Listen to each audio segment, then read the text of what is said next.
بسم اللہ الرحمن الرحیم نحمدہ ونصلی ونسلم علی رسولہ النبی الرؤوف الرحیم اما بعد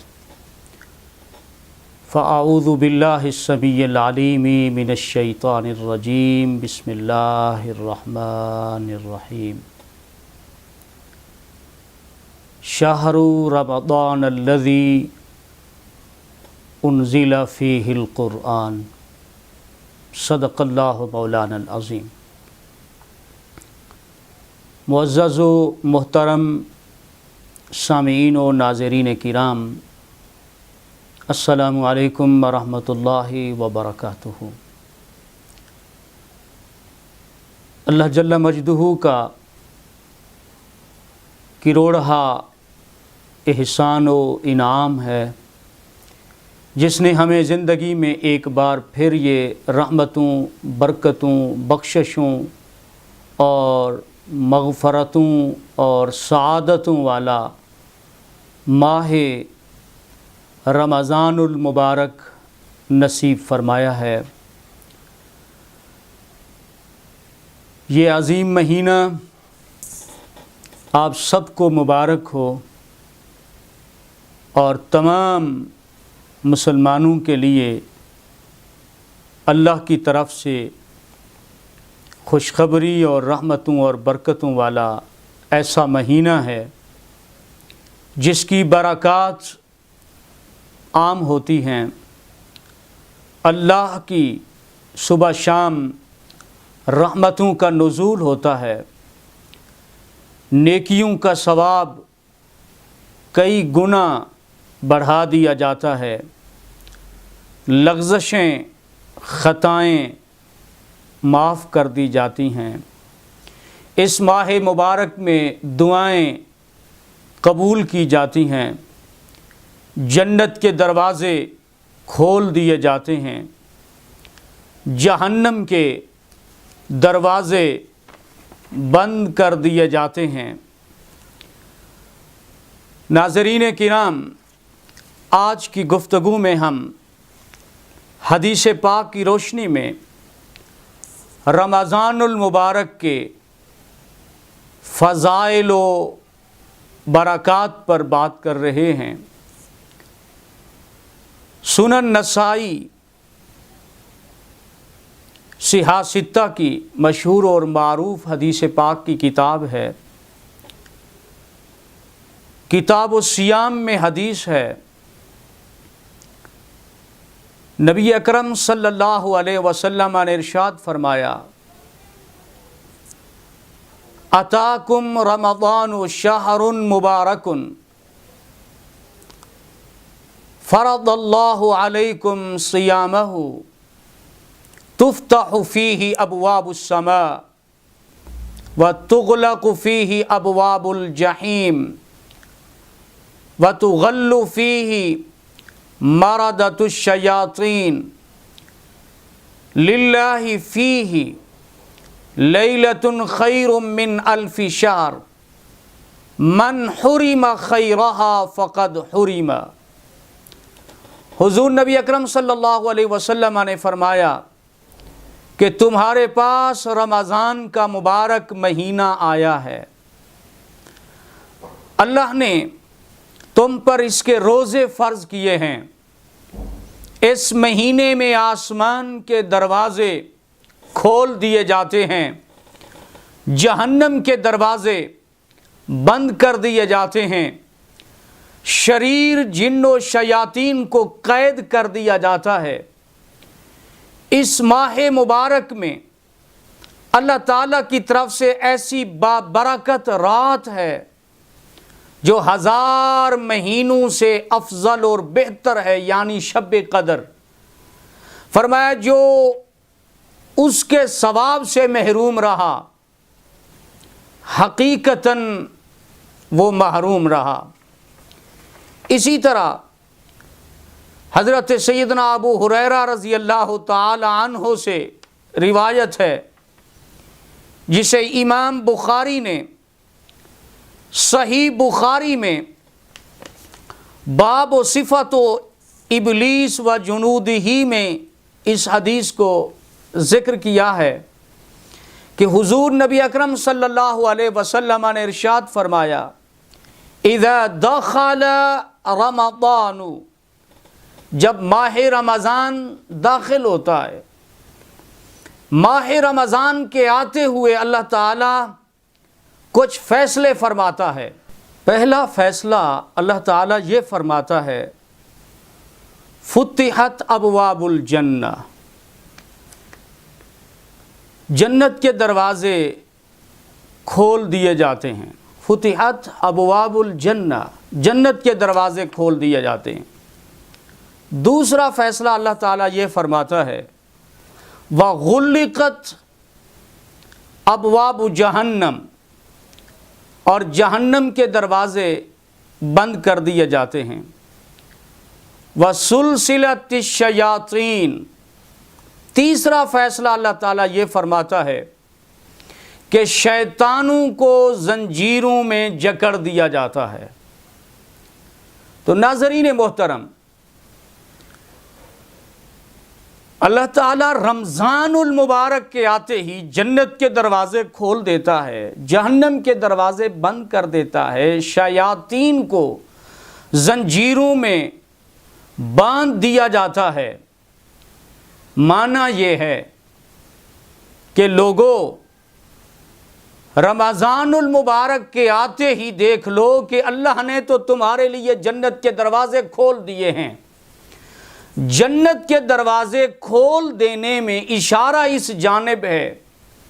کہ اس ماہ مبارک میں جنتی بننا تمہارے لیے آسان کر دیا جاتا ہے۔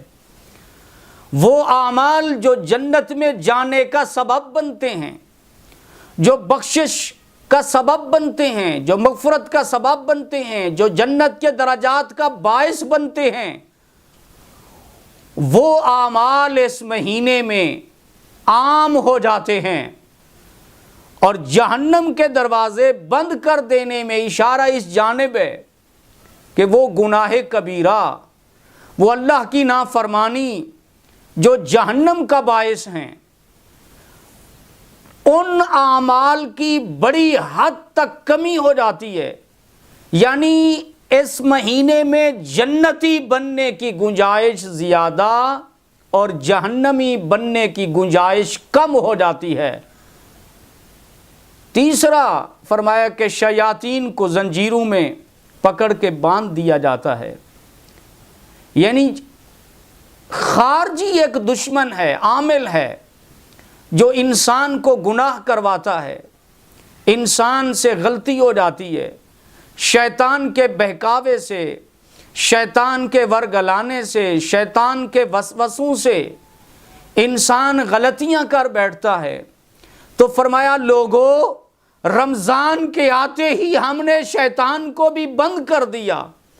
جنت کے دروازے بھی کھول دیے، جہنم کے دروازے بند کر دیے۔ رہ گیا تھا تمہارا نفس، اس نفس کی پاکیزگی کے لیے ہم نے تمہیں روزہ دے دیا۔ تو فرمایا اب بھی تم اس مہینے میں جنتی نہ بن سکو تو یہ تمہارے نصیب کی بات ہے، اور جہنم سے نہ بچ سکو تو یہ تمہارے لیے بدبختی کی بات ہے۔ اور اب بھی تم شیطان کے بہانے بناؤ کہ وہ ہمیں برگلا رہا ہے، وہ تو اسے تو اللہ نے بند کر دیا ہے۔ تو سارے راستے بند ہیں گمراہی کے اور سارے راستے کھلے ہیں نیکیوں کے۔ تو رمضان المبارک انسان کو ایسا ماحول پرووائڈ کرتا ہے جس میں جنتی بننے کی گنجائش زیادہ ہے اور جہنمی بننے کی گنجائش کم ہے۔ اسی طرح رسول اللہ صلی اللہ علیہ وسلم نے ماہ رمضان کو مسلمانوں کے لیے رحمت کا باعث قرار دیا، اور ماہ رمضان میں جب مسلمان قرآن پاک کی تلاوت کرتے ہیں، قرآن کی تلاوت کو سمجھتے ہیں، اس پر عمل کرتے ہیں، قرآن کی تعلیمات اور برکات دوسروں تک پہنچانے کے جو بے شمار مواقع میسر آتے ہیں، روزہ، نماز، قرآن، نوافل اور دیگر اذکار اور اوراد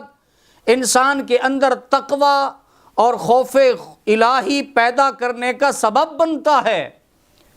تو رسول اللہ صلی اللہ علیہ وسلم نے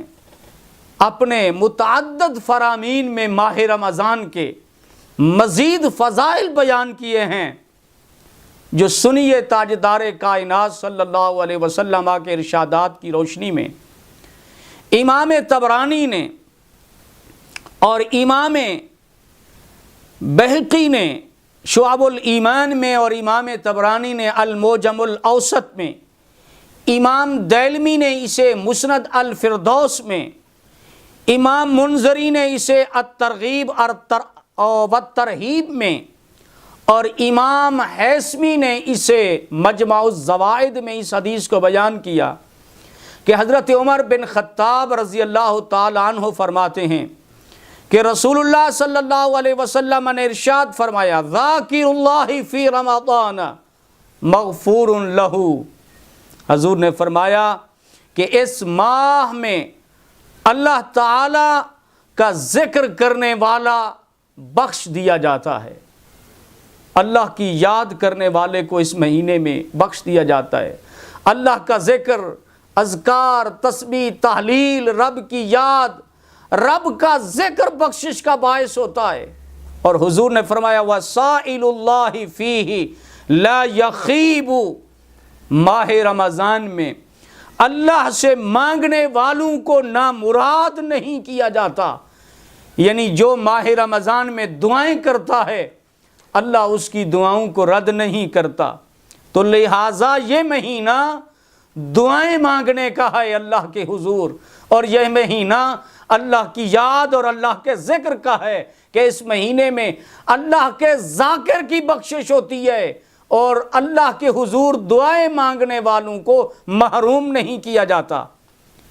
حضرت عبادہ بن صامت رضی اللہ تعالی عنہ فرماتے ہیں، اور یہ حدیث پاک امام منذری نے الترغیب والترہیب میں بیان کی، امام طبرانی نے اس حدیث کو بیان کیا اور فرمایا وَرَوَاتُهُ ثِقَاتٌ، فرمایا اس کے جو راوی ہیں وہ ثقہ ہیں، اور امام حیثمی نے اسے مجمع الزوائد میں بیان کیا، اور امام طبرانی نے المعجم الکبیر میں بیان کیا۔ فرماتے ہیں کہ ان رسول اللہ صلی اللہ علیہ وسلم قال یوما وحضر رمضان اتاکم رمضان شہر برکہ یغشاکم اللہ فیہ فینزل الرحمہ ویحط الخطایا ویستجیب فیہ الدعاء ینظر اللہ تعالی الى تنافسکم فیہ وَيُبَاهِي بِكُمْ مَلَائِكَتُهُ فَأَرُوا اللَّهَ مِنْ أَنفُسِكُمْ خَيْرًا فَإِنَّ الشَّقِيَّ مَنْ حُرِمَ فِيهِ رَحْمَةَ اللَّهِ۔ حضور صلی اللہ علیہ وسلم نے فرمایا کہ حضرت عبادہ بن صامت کہتے ہیں کہ اللہ کے رسول صلی اللہ علیہ وسلم نے ایک دن فرمایا جب رمضان شروع ہو گیا تھا، حضور نے فرمایا لوگو تمہارے پاس برکتوں والا مہینہ آ گیا ہے، اس میں اللہ تعالیٰ تمہیں اپنی رحمتوں سے ڈھانپ لیتا ہے، رحمت نازل فرماتا ہے، گناہوں کو مٹاتا ہے، دعاؤں کو قبول فرماتا ہے۔ اس مہینے میں اللہ تعالیٰ تمہارے دلوں پر نظر فرماتا ہے اور تمہاری وجہ سے فرشتوں کے سامنے اللہ فخر فرماتا ہے۔ حضور نے فرمایا لہٰذا تم اپنے قلب و باطن سے اللہ کی بارگاہ میں نیکی پیش کرو۔ حضور نے فرمایا بدبخت ہے وہ شخص جو اس مہینے میں خدا کی رحمت سے محروم رہ جائے، کہ خدا کی رحمت ہو رہی ہے، گناہ معاف ہو رہے ہیں، دعائیں قبول ہو رہی ہیں، اللہ کی نظر رحمت ہو رہی ہے، اور اللہ تعالی کی بارگاہ میں انسان نیکیاں کر رہا ہے پھر بھی بدبخت رہے، تو فرمایا کہ خدا کی رحمت سے بدبختی محروم ہو سکتا ہے، ورنہ تو خوش بختی کے تو سارے دروازے کھلے ہوئے ہیں۔ اسی طرح امام بہقی نے شعب الایمان میں اور امام سیوطی نے جامع الصغیر میں اس حدیث کو بیان کیا۔ حضرت عبداللہ بن عباس رضی اللہ تعالیٰ عنہ فرماتے ہیں کہ رسول اللہ صلی اللہ علیہ وسلم نے فرمایا ان فی رمضان ینادی مناد بعد ثلث اللیل الاول او ثلث اللیل الاخر الا سائل یسأل فیعطا الا مستغفر یستغفر فیغفر له الا تائب یتوب فیتوب اللہ علیہ۔ حضرت عبداللہ بن عباس فرماتے ہیں کہ رسول اللہ صلی اللہ علیہ وسلم نے فرمایا بے شک رمضان المبارک میں رات کے پہلے اور تیسرے پہر، یا حضور نے فرمایا رات کے پہلے اور آخری پہر، حضور نے فرمایا ایک ندا کرنے والا ندا کرتا ہے، الا سائلون، ہے کوئی اللہ سے مانگنے والا کہ اسے عطا کیا جائے۔ پھر حکم ہوتا ہے الا مستغفرون، ہے کوئی اللہ سے مغفرت طلب کرنے والا کہ اسے بخش دیا جائے، الا تائبن، ہے کوئی توبہ کرنے والا کہ اس کی توبہ کو قبول کر لیا جائے۔ تو یہ مہینہ اللہ کے حضور دعا کرنے کا ہے، یہ مہینہ بخشش کا ہے، یہ مہینہ توبہ کا ہے۔ اور حضور نے فرمایا رات کے پہلے حصے میں یا آخری حصے میں، حضور نے فرمایا اعلان ہوتا ہے۔ پہلے حصے میں کیا ہے؟ نماز عشاء اور نماز تراویح ہے۔ رات کے آخری حصے میں سحری کے ٹائم تہجد کی نماز کا وقت ہے۔ یہ دونوں ٹائم اللہ کے حضور بخششوں کے ہیں، دعاؤں کے ہیں، مغفرتوں کے ہیں، توبہ کے ہیں، اللہ کی بارگاہ میں آنسو بہانے کے ہیں، سجدہ ریزیوں کے ہیں۔ اسی طرح ام المومنین سیدہ عائشہ رضی اللہ تعالی عنہا فرماتی ہیں کہ رسول اللہ صلی اللہ علیہ وسلم نے ارشاد فرمایا، امام بہقی نے اسے شعب الایمان میں بیان کیا، امام سیوطی نے جامع الصغیر میں بیان کیا کہ کان رسول اللہ صلی اللہ علیہ وسلم اذا دخل رمضان تغیر لونه وکثرت صلاته وابتهل فی الدعاء واشفق منه، رواہ البہقی۔ فرماتی ہیں کہ جب ماہ رمضان شروع ہوتا تو حضور صلی اللہ علیہ وسلم کا رنگ مبارک متغیر ہو جاتا اور آپ صلی اللہ علیہ وسلم نمازوں کی مزید کثرت کرتے اور اللہ تعالیٰ سے عاجزی اور گڑ گڑا کے دعائیں کرتے، اور اس ماہ مبارک میں حضور نہایت محتاط رہتے۔ وہ رسول صلی اللہ علیہ وسلم جو سال بھر اور زندگی بھر حضور نے عبادت کی ہے، لیکن اسپیشلی ماہ رمضان میں حضور صلی اللہ علیہ وسلم نمازوں کی کثرت یعنی نوافل کی کثرت حضور صلی اللہ علیہ وسلم فرما دیتے، دعاؤں میں گڑ گڑا کے دعائیں حضور کرتے تھے۔ تاجدار کائنات صلی اللہ علیہ وسلم کی دوسری روایت ہے، حضرت ام المومنین عائشہ صدیقہ رضی اللہ تعالی عنہا فرماتی ہیں، اس حدیث کو ابن خزیمہ نے اپنی صحیح میں نقل کیا، امام احمد بن حنبل نے المسند میں اس حدیث کو نقل کیا، امام بہقی نے شعب الایمان میں نقل کیا، امام سیوطی نے جامع الصغیر میں نقل کیا۔ فرماتی ہیں کہ رسول اللہ صلی اللہ علیہ وسلم نے فرمایا اذا دخل شہر رمضان شد میزارہ ثم لم یات فراشہ حتی ینسلخ۔ فرماتی ہیں کہ جب رمضان شروع ہوتا تو نبی اکرم صلی اللہ علیہ وسلم کمر کس لیتے اور آپ صلی اللہ علیہ وسلم اپنے بستر پہ زیادہ تشریف نہ رکھتے یہاں تک کہ رمضان گزر جاتا۔ یعنی حضور صلی اللہ علیہ وسلم کا ماہ رمضان میں سونے میں نیند میں کمی ہوتی، 24 گھنٹے جو سرکل ہے کم ٹائم میں حضور کمر سیدھی کرتے، ادروائز حضور صلی اللہ علیہ وسلم کثرت کے ساتھ عبادت میں ریاضت میں بستر سے حضور کا جسم اقدس جدا رہتا، سجدہ ریزیوں میں عبادتوں میں تسبیحات میں ذکر اذکار میں رہتے۔ شومی یہ قسمت ہے کہ آج امت سمجھتی ہے کہ شاید رمضان سونے کا یا کھانے کا مہینہ ہے۔ ناظرین کرام، اللہ کے رسول کا اسوہ میں پیش کر رہا ہوں حدیث پاک کی روشنی میں کہ تاجدار کائنات صلی اللہ علیہ وسلم کتنا اہتمام کے ساتھ اس ماہ رمضان کے آتے ہی حضور عبادت اور ریاضت کرتے۔ حضرت ابو ہریرہ رضی اللہ تعالی عنہ فرماتے ہیں کہ رسول اللہ صلی اللہ علیہ وسلم ایک دن منبر پہ تشریف فرما ہوئے، حضور نے فرمایا فقال آمین آمین آمین۔ اس حدیث کو امام ابن خزیمہ نے اپنی صحیح میں نقل کیا، امام ابن حبان نے اپنے صحیح میں نقل کیا، امام بخاری نے ادب المفرد میں نقل کیا،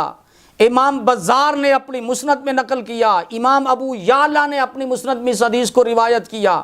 امام بہقی نے السنن الکبریٰ میں اس حدیث کو نقل کیا، امام طبرانی نے المعجم الاوسط میں اس حدیث کو روایت کیا، امام منذری نے الترغیب والترہیب میں اس حدیث کو بیان کیا کہ حضور صلی اللہ علیہ وسلم منبر پہ تشریف فرما ہوئے، فرماتے ہیں حضور نے 3 بار آمین کہا۔ تاجدار کائنات صلی اللہ علیہ وسلم سے پوچھا گیا یا رسول اللہ صلی اللہ علیہ وسلم کیا وجہ ہے کہ آج آپ منبر پہ تشریف فرما ہوئے اور آپ نے آمین آمین آمین کہا؟ قیل یا رسول اللہ صلی اللہ علیہ وسلم انکا حین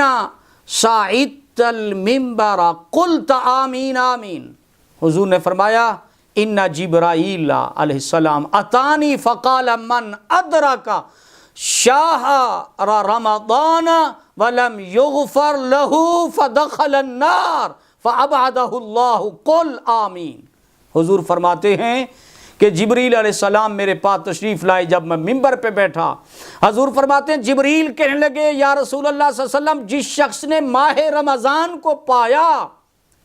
لیکن اپنی بخشش نہ کرا سکا، فرمایا وہ جہنم میں داخل ہو گیا اور اللہ اسے اپنی رحمت سے دور کر دے۔ اس پر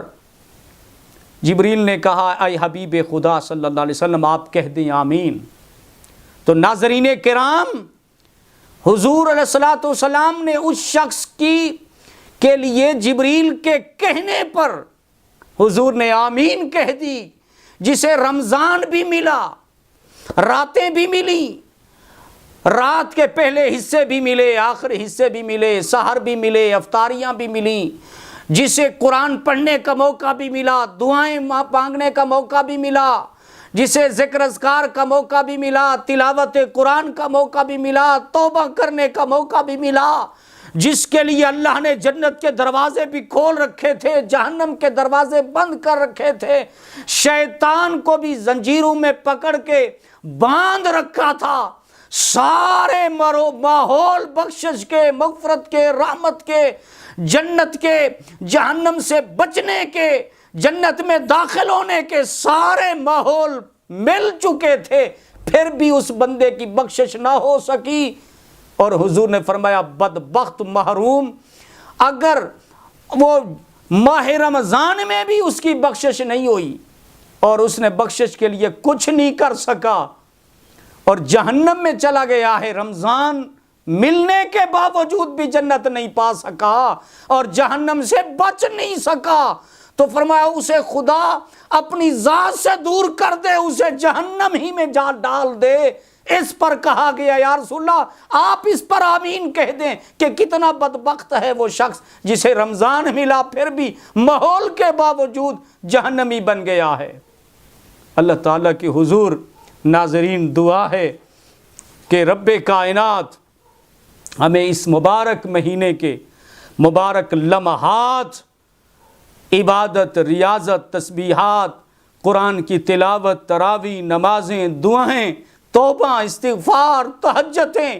ذکر اذکار، تسبیحات میں گزارنے کی اللہ ہم سب کو سعادت نصیب فرمائے، آمین۔ وآخر دعوانا ان الحمد للہ رب العالمین۔